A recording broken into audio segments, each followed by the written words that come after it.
If you are looking for beta readers or critique partners for your book, today I'm going to share my top 3 ways to find them, as well as my top advice on how to work with beta readers and critique partners. And if we haven't met already, hi, I'm Lauren. I'm a young adult author and mom based in Brooklyn, and it is my mission to share free advice and resources to help all writers get their stories out into the world. So if you're a writer, I'm sure you've heard time and time again, including from people like me, that you should work with beta readers and critique partners. And I remember when I was starting out, I was like, what is this exclusive writing club where people just have access to these? Like, what's a beta reader and how do I get one? And for so long, I didn't share my work with anyone because I didn't know where to find these people and my writing didn't improve. But when I started working with beta readers and critique partners, it got so much better, eventually landing 8 literary agent offers for my book and a 6-figure book deal. And so now I'm trying to make it so much easier for newer writers to find beta readers and critique partners because they are just so helpful. So when it comes to finding a beta reader, that can take some work. You're probably not yet an established author, and you have an earlier draft, so that's going to require more work from a reader than sitting and reading a fully polished work. So when it comes to finding them, first what I'd recommend is you can use social media. If you're not comfortable showing your face, that's okay. But you can make different aesthetics about your book and different fun videos about your book, and I'd highly recommend connecting with other writers and readers and supporting them and their pages. If you're just posting about yourself, the algorithm is not as likely to pick up your posts. And remember, it's not just that you're putting any post out there. You really have to put work into this. You are selling someone on your story, so you want to use the same kind of mindset and strategy as if you were actually trying to sell your book. So don't just say, hi, I have a fantasy story, does anyone want to read it?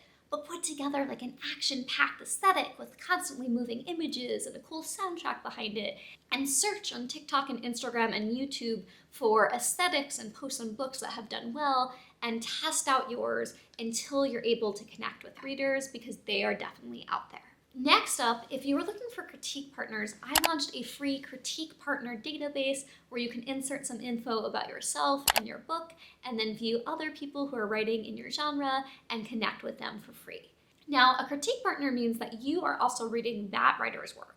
And I generally recommend that writers work with critique partners over beta readers, because you learn so much from the critique partner since they are a writer, so they know what to look for, and you learn maybe even more by critiquing someone else's work.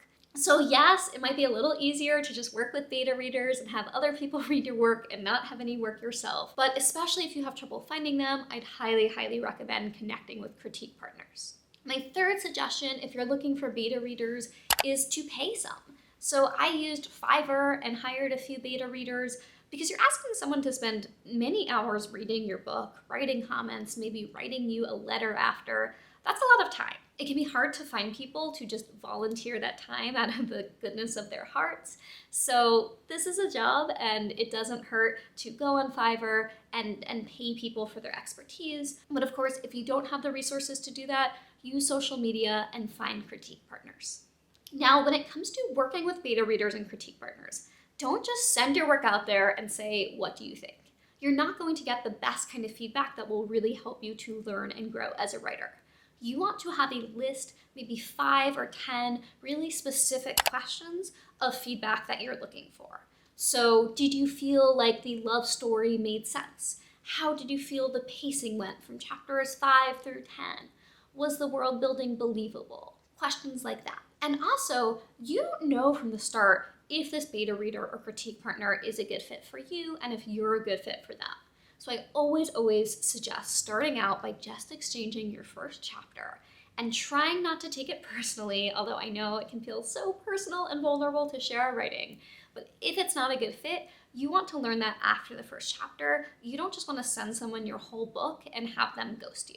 And then lastly, I know that some people can feel really scared about sending their work out there, like what if someone steals it? And what I'll say is you always want to vet anyone you're working with, check out their social media, their LinkedIn if they have one. Definitely hop on a phone call or a Zoom call and get to know them. 99.9% of people aren't out there to try and do harm or steal your work. And if you're worried about someone like stealing an idea, the idea is like 1%. it's 99% execution. So even if I gave you all of my ideas for my top books, you would write very, very different books from what I would write. So never really worry about someone stealing an idea. Just worry about, are they a good fit for you, and are you a good fit for them? So I hope this helps you find beta readers and critique partners. Best of luck getting your story out into the world.